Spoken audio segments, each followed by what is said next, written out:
Lorsqu'on m'appelle, on m'a dit qu'on a retrouvé le corps. Et que j'appelle ma soeur, elle me dit que c'est vrai. C'est l'émoi et la consternation ici au quartier Fougerolles. Nous sommes au domicile de Martinez Zogo depuis la macabre découverte. Personne ne comprend réellement ce qui s'est passé.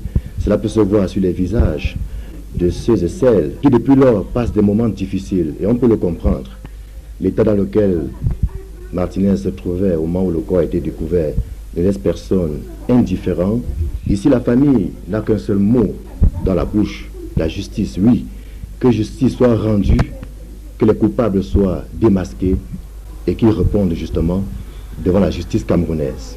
Mon mari a été assassiné comme un porc, comme un chien, comme un animal. Je voudrais que justice soit faite. Que ceux qui ont fait ce travail, qu'ils soient attrapés, que la justice camerounaise fasse son travail et que mon mari soit vengé pour ce qu'il a subi. Nous tous nous connaissons, ce que nous avons vu.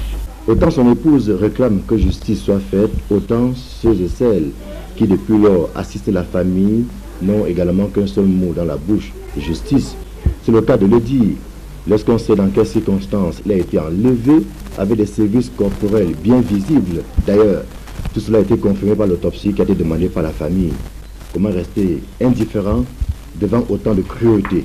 Tout ce que nous souhaitons, c'est que justice soit faite. Parce que c'est avec cruauté qu'on l'a assassiné. Même n'importe qui, avoir son corps, va avoir des limites. Que justice soit faite. Martinez était un grand frère pour moi, donc c'est avec une très grande douleur que j'ai appris son décès. Et jusqu'ici, je n'arrive pas à accepter qu'il ne soit plus des nôtres. Donc j'espère vivement que la justice camerounaise pourra venger sa mort pour que son âme repose en paix. Martinez Zogo était un chef de famille. Il laisse une femme, 4 enfants, qui pour des raisons évidentes ne peuvent pas être présentés à la télévision. C'est d'autant que depuis lors, aucune mesure sécuritaire n'a été prise jusqu'ici. Pas l'ombre d'un seul homme en tenue, sinon quelques passages sporadiques pour des besoins d'enquête. Cette famille a besoin d'être rassurée, elle a besoin d'être sécurisée. Nous sommes là, sans protection. Les enfants sont alarmés, inconsolables, ils sont là derrière. Donc moi, je voudrais interpeller le président de la République qu'il revoie le problème de notre protection. Martinez Zogo était présentateur d'une émission qu'on appelait Embouteillage. C'est désormais l'embouteillage, non pas sur les antennes d'Amplitude FM, mais ici à son domicile, où les gens se bousculent, des personnes qui veulent réconforter la famille, mais des personnes qui ont également soif de vérité. Une question lancinante, que s'est-il passé? Qui a commandité cet assassinat?